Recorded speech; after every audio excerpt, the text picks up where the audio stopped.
Hey everybody, I'm Matt Hill. I'm here in Dallas, Texas at Las Colinas, and we are fortunate to be hosted by the Petroleum Alliance of Oklahoma. I always get my tongue twisters going with me, but I'm fortunate to introduce amazing leaders in oil and gas that provide leadership, advocacy, and education to our energy industry. So introduce yourself, please. I'm Jerry Simmons. I'm the President and CEO of the Domestic Energy Producers Alliance. And before we get into what the DEPA does, where'd you grow up, Jerry? I grew up in Muskogee, Oklahoma. I'm good town. I'm honest to God, Okie from Muskogee. Yeah. Some great songs written about that, right? That's right. I don't think Merle Haggard knew me when he wrote it, but what was Muskogee like growing up? It was a small town. Yeah. It was great. It was everything about it was wonderful. Beautiful town, lots of natural beauty resources to run around in. Back then, without the cell phones and the cameras to catch what you're up to. We were all free to do what we wanted to do. Free range children. That's back exactly then. right. Yeah, we were. What was your first, maybe like a short resume, like what all have you done in your career to lead you? What got you interested in oil and gas? What was your first knowledge? Actually, I've done a whole lot of things in my life, that's good. But after the military, after the Air Force, thank you for your service. Thank you. You're welcome.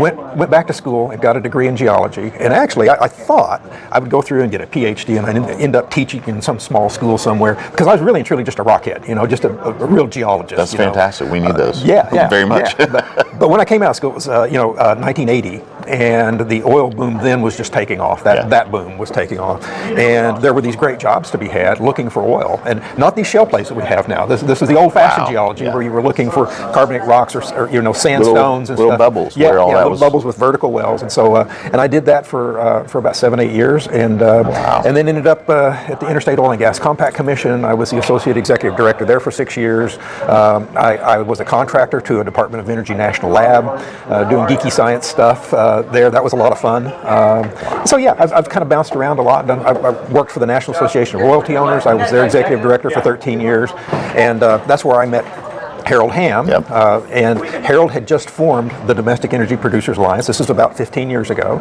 and asked me to be on the board then as the royalty owner guy. And so, Thank God for leadership like that to go, man. We have all kept our heads down, nose to the grindstone, working really hard, and there was wake up call, shook moments for me too, where we thought that everybody appreciated energy and oil and gas and where it comes from. And little did we know we were going to need some thinkers and lobbyists in Washington to just stop the wave of the false narrative and rhetoric. Right. We didn't know that needed to even happen. He saw it happening and said, let's grab a guy like you and get up there before this really hurts us. That's right, yeah. So I served on the board for about 10 years, and then almost 5 years ago, Harold approached me about taking this job and running this association, and I kind of jumped at the chance. It's great, and I'm very passionate about energy, and that started years and years ago as a young geologist looking for oil, just knowing what we were doing. What people don't realize, there's nothing in your modern life that happens without the energy that fossil fuels provide. Coal, oil, and natural gas. And at this conference, we just heard this morning how last year, 2022, the globe consumed more coal than it ever has before. And we'll look how much, what was it, like trillions of barrels of oil. Yes. And the other thing about that, the reality of the situation is that when you do the projections out to 2050, and people talk about net zero by 2050, none of the projections, none of EIA. That is not scientifically possible. No, it's not. None of the Energy Information Administration or the International Energy Administration projections to 2050 show that. They show increasing oil and natural gas consumption around. It has to happen. Unless something magic comes along, I don't know. I read a story early this morning that there's some guy in Vegas who said some aliens landed in his backyard. Maybe they're going to bring us some technology. I saw that video. I mean, I don't want to get off in the weeds, but police showed up to investigate because they had seen it too. You never know. You never know, but maybe they're going to hand us something magic that's going to take the place of all this. But unless that happens, there's just no magic book. Wind and solar, you can't have wind and solar without fossil fuels. You can't make those without coal and natural gas and oil. Batteries, you can't do any of that. Nothing. Stuff. So it's I guess that's the thing, and that's why I'm passionate about it. And that's why I love what I do. And for our organization, going to Washington D.C., I try to get up about once a month, and we've got a lobbyist up there we work with, and just the members of Congress that we try to educate about the realities. And lobbyist is a good word. And we're talking about somebody that goes up, shakes hands, and opens doors to conversations for education. It's not slipping money to people saying vote for this. It's we really care about ensuring the next generation of living human beings has abundant energy, and without somebody up there giving abundant amounts of resources to read over and say, hey, when you vote, you need to know the facts and the science and the data. That's exactly what we do. Is we provide facts and data to members of Congress and the committees. And we do also work with the permanent committees and those committee staff folks.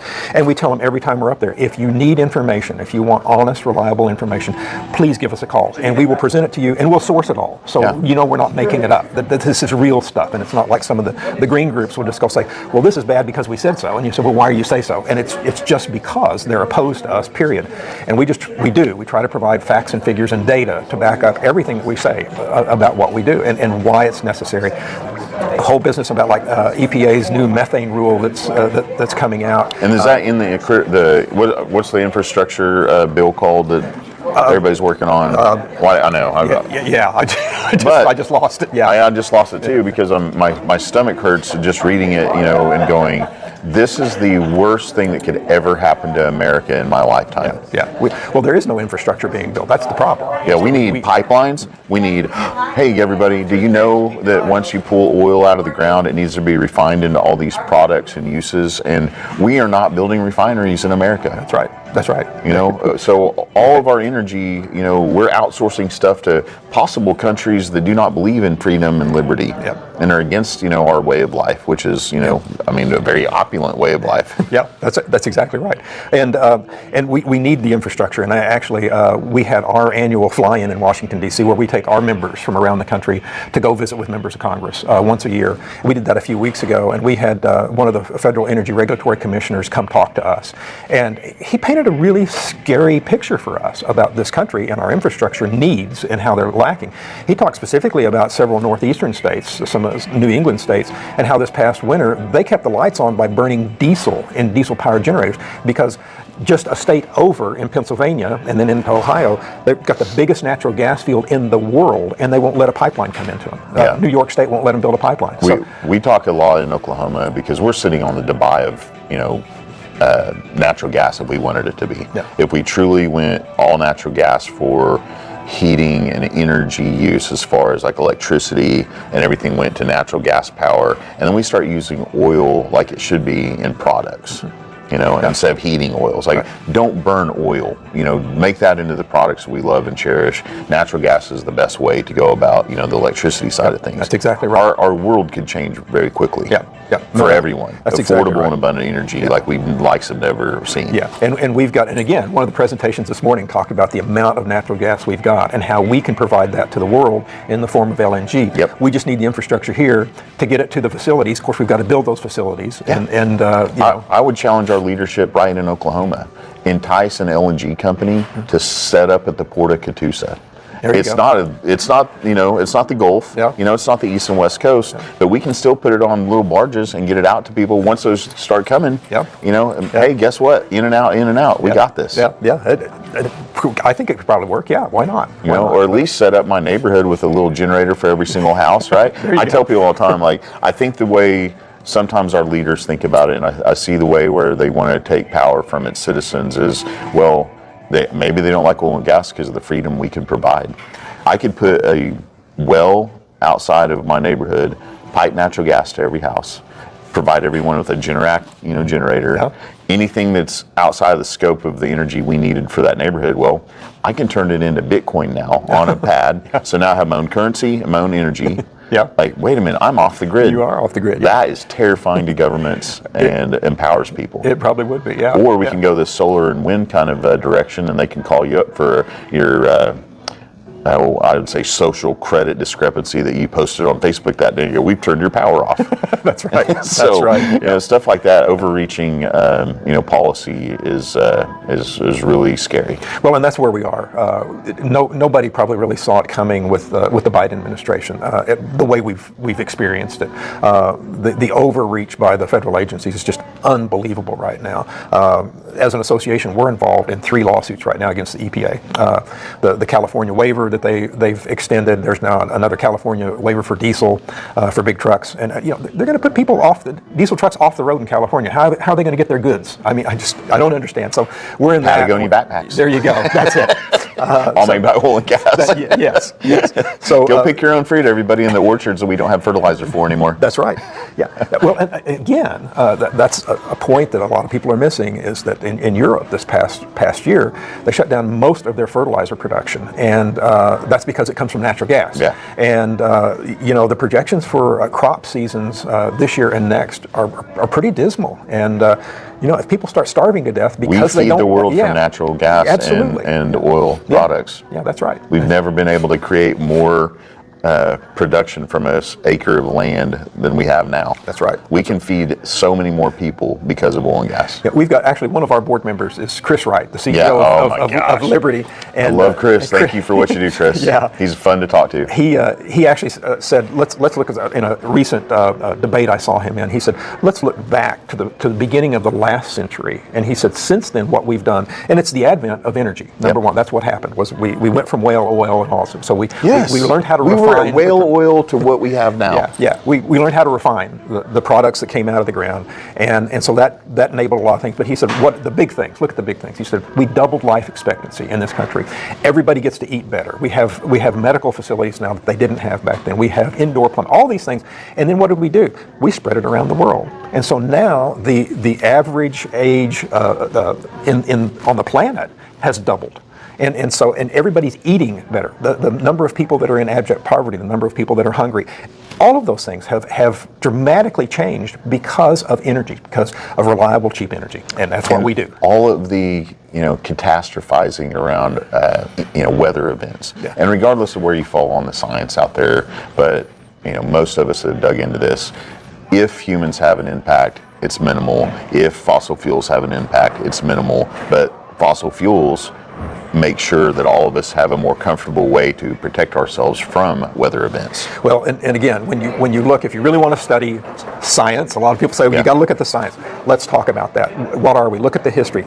We're a tropical species, okay? I love warm weather. Human beings are a tropical species, but now we live from pole to pole. Yeah. Okay, you can't do that without if you're in a loincloth. I mean, you've got to have energy to do that. You've got to be able to have the clothing, the building materials to make housing. You've got to be able to heat it. You need to cool it.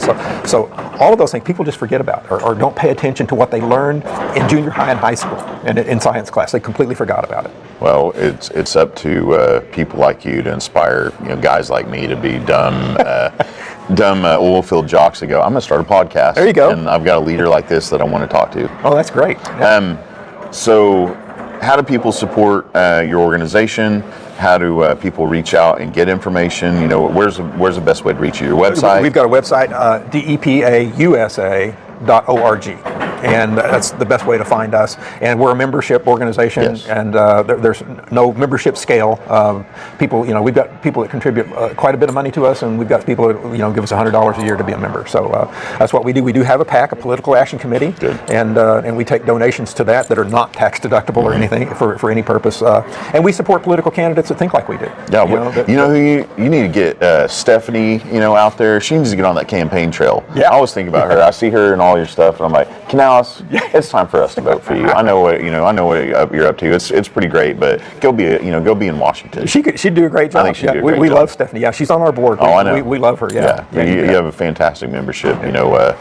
List right there. Is there anything coming up that we need to do as energy citizens to make some changes right now, do you think that would have an impact? Reaching out to our leaders by emails and phone calls and letters. Yeah. I think, how much can that change their perspective? I think, well, again, if we're talking to an Oklahoma crowd, all of our nationally elected officials they're all for us. Yeah.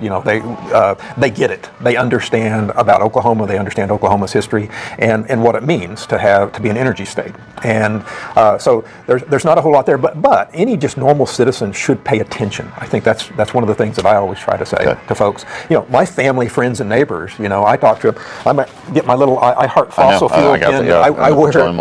I wear it all the time. I wear it on planes and stuff, and people will say, starting that conversation. Yeah, you just start a conversation, and some people will be violently opposed to the idea of oil and gas. You stay calm. But you just say, wait, let's care talk about you, this. and that's why I'm wanting to talk about it. Do you like this thing? Yes, everybody's got one of these, and you say, do you like that thing? Do you like? You can't have that without fossil fuels. It doesn't work. You can't build the thing, and so maybe sometimes a light bulb will go off, and then they'll get that. So I think that's what I say is just pay attention and get facts and figures. Don't believe any just one source. Okay. Don't believe anything I just said. Go look it up. Yeah. Go do your own research. Go grab Alex Epstein's book. There you go. That's there we a go. great book. Don't even believe that. Hey, we're in oil and gas, so we have a stake in it. That's fine. But go get a guy that was outside of oil and gas and came to the knowledge of. They've got a speaker here tomorrow, Michael Schellenberger. Yeah, read his book. Oh, we got it right here. There it is. Hey man, I don't mind plugging this guy at all. Another great book, Apocalypse Never. Yeah. Go get that. Yeah, go get that. It's a great book. So yeah, you're next. You need to write a book. I should. Yeah. Have AI do it now, right? That's right. Yeah. Okay. Jerry, God bless you. Thank you for the interview and what you do, and being my victim today. Poor guy. Go to DEPA USA.org. All right. Thank you guys. Take care. God bless. We'll see you next time. Bye bye. Cool. Ta-da.